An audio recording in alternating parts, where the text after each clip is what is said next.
चुनाव की तारीख की घोषणा के बाद राजस्थान का चौंकाने वाला सर्वे आया सामने। राजस्थान की जनता ने इस सर्वे में कर दिया बड़ा खुलासा। क्या अब की बार राजस्थान में वापसी कर पाएगी बीजेपी सरकार या अब की बार फिर बनेगी राजस्थान में कांग्रेस की सरकार? क्या भाजपा के नेता गहलोत सरकार पर चुनाव में भारी पड़ेंगे या सचिन पायलट करेंगे कांग्रेस का बेड़ा पार? नमस्कार दोस्तों, स्वागत है आपका GNI 24 पर। आज की इस वीडियो में हम बात करेंगे राजस्थान विधानसभा चुनाव के सबसे सटीक ओपिनियन पोल के बारे में। दोस्तों, जैसा कि आपको पता ही होगा, 23 नवंबर को राजस्थान में चुनाव होने हैं।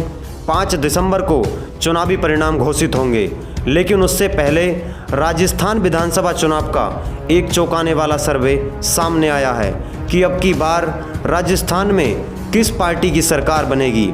तो चलिए दोस्तों, सबसे पहले हम बात कर लेते हैं गंगानगर जिले की। गंगानगर जिले में 6 विधानसभा सीटें हैं, जिनमें से 3 भाजपा और 3 कांग्रेस के खाते में जाती हुई दिखाई दे रही हैं। वहीं दोस्तों, अगर हम बात करते हैं बीकानेर जिले की, तो बीकानेर जिले में 7 विधानसभा सीटें हैं, जिनमें से भाजपा के खाते में 5 और कांग्रेस के खाते में 2 सीटें जाती हुई नजर आ रही हैं। तो ऐसे में दोस्तों हम कह सकते हैं कि बीकानेर जिले में कांग्रेस को काफ़ी नुकसान का सामना करना पड़ सकता है। वहीं दोस्तों, अगर हम बात करते हैं जैसलमेर ज़िले की, तो जैसलमेर ज़िले में 2 विधानसभा सीटें हैं और दोनों ही विधानसभा सीट कांग्रेस के खाते में जाती हुई दिखाई दे रही हैं। ऐसे में हम कह सकते हैं कि भाजपा का खाता खुलना जैसलमेर ज़िले में बहुत मुश्किल है। दोस्तों, वहीं हम बात करते हैं बाड़मेर ज़िले की। बाड़मेर ज़िले में 7 विधानसभा सीटें हैं, जिनमें से 4 पर भाजपा काबिज हो सकती है और कांग्रेस 3 विधानसभा सीटों पर अपना कब्जा जमा सकती है। दोस्तों, अगला ज़िला जालोर के बारे में अगर हम बात करें, तो 5 विधानसभा सीटें जालोर में हैं, जिनमें से 3 भाजपा के खाते में और 2 सीट कांग्रेस के खाते में जाती हुई नज़र आ रही हैं। वहीं दोस्तों, अगर हम बात करें सिरोही ज़िले की, तो सिरोही ज़िले में 3 विधानसभा सीटें हैं, जिनमें से 2 कांग्रेस के खाते में जाती हुई नज़र आ रही हैं और वहीं भाजपा सिर्फ 1 विधानसभा सीट पर सिरोही ज़िले में काबिज हो सकती है। दोस्तों, उदयपुर ज़िले की अगर हम बात करें, तो उदयपुर ज़िले में 5 विधानसभा सीटें हैं, जिनमें से कांग्रेस को बहुमत के तौर पर 5 विधानसभा सीट मिल सकती हैं, वहीं भाजपा सिर्फ 3 सीटों पर सिमट कर रह सकती है। दोस्तों, अगर हम बात करें डूंगरपुर ज़िले की, तो डूंगरपुर ज़िले में 4 विधानसभा सीटें हैं और डूंगरपुर ज़िले में दोनों ही पार्टियों की कांटे की टक्कर दिखाई दे रही है। दोनों ही पार्टी 2-2 विधानसभा सीटों पर मजबूत हैं और 2-2 विधानसभा सीटों पर अपनी जीत दर्ज कर सकती हैं। अगर हम बात करें बांसवाड़ा ज़िले की, तो बांसवाड़ा ज़िले में 5 विधानसभा सीटें हैं, जिनमें से 3 पर भाजपा विजय प्राप्त कर सकती है और वहीं कांग्रेस 2 सीटों पर सिमट कर रह सकती है। दोस्तों, अगर हम बात करें प्रतापगढ़ ज़िले की, तो प्रतापगढ़ ज़िले में 2 विधानसभा सीटें हैं, दोनों ही सीट कांग्रेस के खाते में जाती हुई नज़र आ रही हैं। वहीं अगर हम बात करें झालावाड़ ज़िले की, तो झालावाड़ ज़िले में 4 विधानसभा सीटें हैं, जिनमें से 3 पर कांग्रेस जीत दर्ज कर सकती है और भाजपा सिर्फ 1 सीट पर सिमट कर रह सकती है। दोस्तों, चित्तौड़गढ़ ज़िले की अगर हम बात करें, तो चित्तौड़गढ़ ज़िले में 5 विधानसभा सीटें हैं, जिनमें से 3 पर कांग्रेस अपनी जीत दर्ज कर सकती है, वहीं भाजपा 2 सीटों पर अपनी जीत दर्ज कर सकती है। अगर हम बात करें कोटा ज़िले की, तो कोटा ज़िले में 6 विधानसभा सीटें हैं, जिनमें से दोनों ही पार्टी की कांटे की टक्कर नज़र आ रही है। 3-3 विधानसभा सीटों पर दोनों ही पार्टी अपनी जीत दर्ज कर सकती हैं।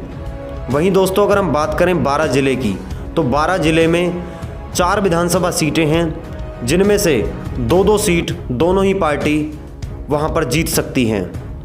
दोस्तों, सवाई माधोपुर ज़िले की अगर हम बात करें, तो 4 विधानसभा सीटें सवाई माधोपुर जनपद में हैं और दोनों ही पार्टी 2-2 विधानसभा सीट पर अपनी जीत दर्ज कर सकती हैं। वहीं दोस्तों, करौली ज़िले की अगर हम बात करें, तो करौली ज़िले में 4 विधानसभा सीटें हैं, जिनमें से दोनों ही पार्टियों की कांटे की टक्कर नज़र आ रही है। दोनों ही पार्टी भाजपा और कांग्रेस 2-2 सीट करौली ज़िले में अपनी निकाल सकती हैं। दोस्तों, अगर हम बात करें धौलपुर जनपद की, तो धौलपुर ज़िले में 4 विधानसभा सीटें हैं, जिनमें से भाजपा 3 सीटों पर आगे दिखाई दे रही है, वहीं कांग्रेस 1 सीट पर अपनी जीत दर्ज कर सकती है।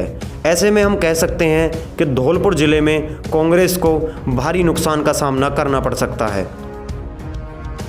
भरतपुर जिले की हम बात करें तो भरतपुर जिले में 7 विधानसभा सीटें हैं, जिनमें से कांग्रेस 5 पर अपनी जीत दर्ज कर सकती है और भाजपा सिर्फ 2 पर सिमट कर रह सकती है।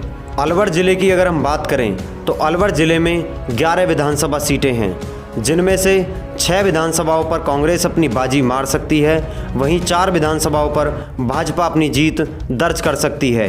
1 सीट किसी अन्य पार्टी के खाते में जाती हुई नजर आ रही है। दोस्तों, सीकर जिले की अगर हम बात करें तो सीकर जिले में 8 विधानसभा सीटें हैं, जिनमें से 5 पर कांग्रेस अपना परचम लहरा सकती है और 3 विधानसभा सीटों पर बीजेपी सिमट कर रह सकती है। तो ऐसे में हम कह सकते हैं कि सीकर जिले में भाजपा को काफ़ी नुकसान का सामना करना पड़ सकता है। दोस्तों, अभी तक के ओपिनियन पोल के बारे में अगर हम बात करें तो 106 विधानसभा सीटों का ओपिनियन पोल हमारे सामने अब तक है, जिनमें से 57 सीटों पर कांग्रेस आगे और 48 सीटों पर भाजपा आगे दिखाई दे रही है। तो ऐसे में हम कह सकते हैं कि अभी तक के ओपिनियन पोल में दोनों ही पार्टियों की कांटे की टक्कर नज़र आ रही है। दोस्तों, अगर आपने अभी तक हमारे चैनल को सब्सक्राइब नहीं किया तो चैनल को सब्सक्राइब कर लें और बेल आइकन प्रेस कर लें। हम इस तरह की सभी वीडियो आप तक सबसे पहले लाते रहेंगे। दोस्तों, चलिए अब हम बात कर लेते हैं झुंझुनू ज़िले के बारे में। झुंझुनू ज़िले में 7 विधानसभा सीटें हैं, जिनमें से 4 सीटें कांग्रेस के खाते में और 3 सीटें बीजेपी के खाते में जाती हुई नज़र आ रही हैं। दोस्तों, अगर हम बात करें चूरू ज़िले के बारे में तो चूरू ज़िले में 6 विधानसभा सीटें हैं, जिनमें से 3 विधानसभा सीट भाजपा के खाते में जाती हुई नज़र आ रही हैं, वहीं 2 सीट कांग्रेस के खाते में जाती हुई दिख रही हैं। 1 सीट किसी अन्य दल के खाते में जाती हुई दिखाई दे रही है। तो ऐसे में हम कह सकते हैं कि चूरू ज़िले में सभी पार्टियों की कांटे की टक्कर दिखाई दे सकती है। दोस्तों, अगर भीलवाड़ा ज़िले की हम बात करें तो भीलवाड़ा ज़िले में 7 विधानसभा सीटें हैं, जिनमें से 4 विधानसभाओं पर कांग्रेस अपना कब्जा जमा सकती है, वहीं भाजपा 2 सीटों पर सिमट कर रह सकती है और 1 सीट किसी अन्य दल के खाते में जाती हुई नज़र आ रही है। अगर हम राजसमंद ज़िले की बात करें तो राजसमंद ज़िले में 4 विधानसभा सीटें हैं, जिनमें से 2 भाजपा और 2 कांग्रेस के खाते में जाती हुई दिखाई दे रही हैं। ऐसे में दोस्तों हम कह सकते हैं कि राजसमंद ज़िले में दोनों ही पार्टियों की कांटे की टक्कर दिखाई दे रही है। हनुमानगढ़ ज़िले की अगर हम बात करें तो हनुमानगढ़ ज़िले में 5 विधानसभा सीटें हैं, जिनमें से 2 भाजपा और 2 कांग्रेस और 1 सीट किसी अन्य पार्टी के खाते में जाती हुई दिखाई दे रही है। दोस्तों, अगर नागौर ज़िले की हम बात करें तो नागौर ज़िले में 10 विधानसभा सीटें हैं, जिनमें से 5 विधानसभाओं पर कांग्रेस बाजी मार सकती है, वहीं भाजपा 3 सीटों पर सिमट कर रह सकती है और 2 सीट किसी अन्य दल के खाते में जाती हुई नागौर ज़िले में दिखाई दे रही हैं।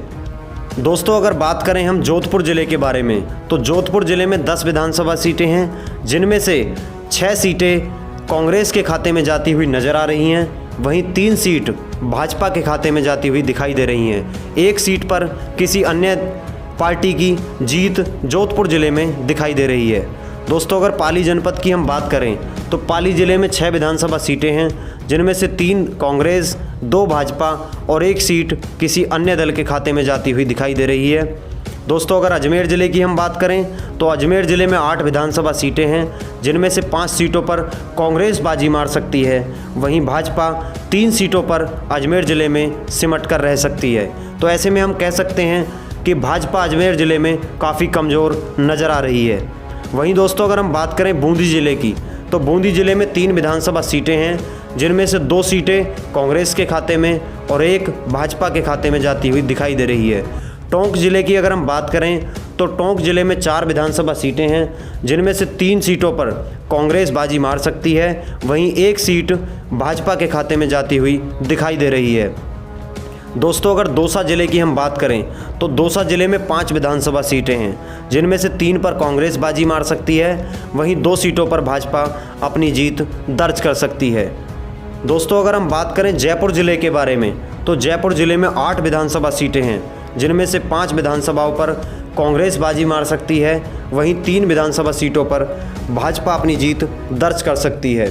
तो दोस्तों, आपने राजस्थान चुनाव का अभी तक का जो ओपिनियन पोल आया है वो आपके सामने है। अगर देखा जाए तो कांग्रेस सरकार इस ओपिनियन पोल के तौर पर दोबारा राजस्थान में बनती हुई नज़र आ रही है। 200 विधानसभा सीटों पर 112 सीट कांग्रेस अपनी जीत दर्ज कर सकती है 112 सीटों पर और अपनी सरकार बना सकती है। भाजपा 81 सीटों पर अपनी जीत दर्ज कर सकती है। देखना यह है दोस्तों कि आगे चुनाव में क्या होता है।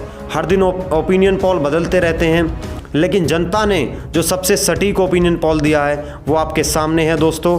112 सीट कांग्रेस के खाते में जाती हुई नज़र आ रही हैं। तो ऐसे में हम कह सकते हैं कि राजस्थान में 200 सीटों में से 112 सीट कांग्रेस जीतकर अपनी सरकार बहुमत से बनाती हुई नज़र आ रही है। दोस्तों इसी तरह की सभी वीडियो देखने के लिए आप चैनल से जुड़े रहें, चैनल को सब्सक्राइब जरूर कर लें।